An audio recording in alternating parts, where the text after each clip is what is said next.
Nationwide. Ito naman hong ruling sa disqualification case ng pamilya Tulfo.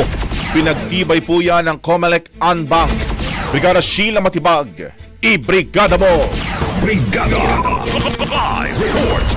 Pinagtibay ng Commission on Elections o COMELEC en banc ang naging desisyon ng First Division nito na i-dismiss ang petition for disqualification na inihain laban sa magkapatid na sina Senator-elect Erwin Tulfo, kapatid nitong si Ben Tulfo at iba pa nitong kaanak.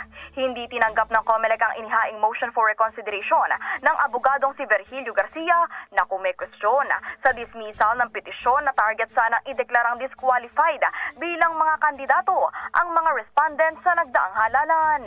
Ayon sa ruling ng poll body, ang naturang petisyon ay walang sapat na basehan at taliwas sa batas.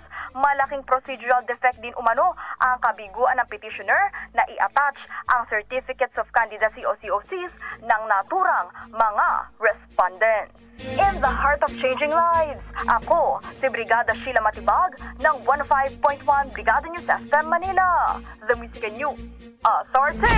Brigada Balita Nationwide. Ang bahaging ito ay hatid sa atin ng Fast Relax. Tanggal ang sakit, ora mismo.